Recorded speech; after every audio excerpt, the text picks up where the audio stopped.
Hello everyone, মাই lifestyle ব্লগে আপনাদের সবাইকে স্বাগত। আমি প্রিয়া নিয়ে এসেছি আজ আপনাদের জন্য ক্রিসপি পটেটো স্টিক্সের রেসিপি। সন্ধেবেলা চা হলে আর তার সাথে যদি এই পটেটো স্টিক্সটা হয় তাহলে কিন্তু খুবই ভালো লাগে। তো চলুন, আমি এখানে 3টে আলু নিয়ে নিয়েছি। 3টে আলুকে কেটে আমি ধুয়ে রেখেছি। এইবারে এই আলুগুলোকে আমি সেদ্ধ করতে বসিয়ে দেবো। আলুটা এখানে সেদ্ধ হয়ে গেছে। আমি এবার এই আলুটাকে ভালো করে মাখিয়ে নেব। অল্প একটু মাখাতে শুরু করেছিলাম, গরম আছে।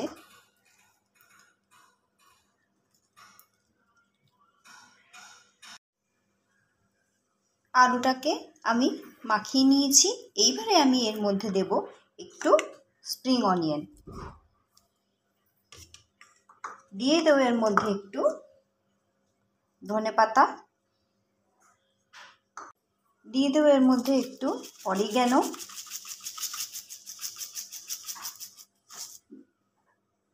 দিয়ে দেবো এর মধ্যে একটু চিলি ফ্লেক্স। খুব বেশি দেব না, অল্প করেই দিলাম। দিয়ে দেবো এর মধ্যে একটু হলুদের গুঁড়ো, দিয়ে দেবো এর মধ্যে একটু গোলমরিচের গুঁড়ো, দিয়ে দেবো এর মধ্যে একটু চাট মশলা, দিয়ে দেবো এর মধ্যে একটু চালের গুঁড়ো, দিয়ে দেবো এর মধ্যে একটু কর্নফ্লাওয়ার। এইবার এই সব কটা মিশ্রণটাকে আমি ভালো করে মাখিয়ে নেব। দিয়ে দেবো এর মধ্যে স্বাদ মতো নুন। আমি এটাকে মাখিয়ে নিয়েছি এরকম করে। এবার এটা একটু আমি কিছুক্ষণের জন্য রেখে দেব। এটা আমি 30 মিনিট মতো রেখে দিয়েছিলাম ঢাকা দিয়ে। এবার এটা আমি এখন আরেকবার একটু এরকম করে মেখে নেব।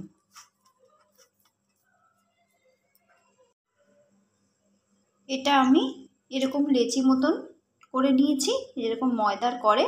এবার আমি এটাকে ভালো করে হাত দিয়ে এরকম করে গোল করব, তারপর আস্তে আস্তে করে এরকম করে লম্বা করব।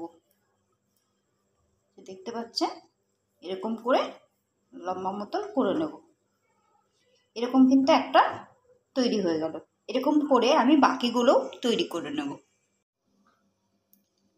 আমার এরকমভাবে সবকটাই তৈরি হয়ে গেছে।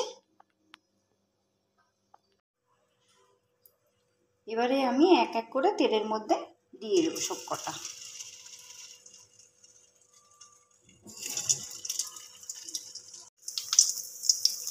ফার্স্টে 4টে মতো দিয়ে দিলাম। দুটো হয়ে এসছে, দুটো নামিয়ে নেব আমি। 4টে হয়ে গেছে। তৈরি হয়ে গেছে ক্রিসপি পটেটো স্টিক্স। সাথে একটু টমেটো সস নিয়ে নিয়েছি। ফার্স্টে দুটো হচ্ছিল না, কিন্তু পরে আস্তে আস্তে হয়। এটা আমি কিন্তু ফার্স্ট টাইম করলাম।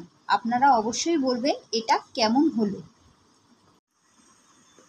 মা একটা খেয়ে বলুক কেমন হয়েছে।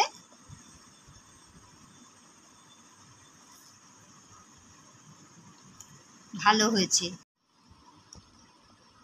আপনাদের আজকের এই রেসিপিটা কেমন লাগলো অবশ্যই জানাবেন। আর যদি ভালো লাগে তাহলে ভিডিওটিতে লাইক, কমেন্ট, শেয়ার করবেন। যারা চ্যানেলে নতুন বন্ধু, ভিডিওটি যদি পছন্দ হয় তাহলে চ্যানেলটি সাবস্ক্রাইব করে আমার পাশে থাকবেন। আজকের মতো মাই লাইফস্টাইল ব্লগে এইটুকুই। ফিরে আসবো আরও কোনো একটি নতুন রেসিপি নিয়ে। ততক্ষণে টাটা।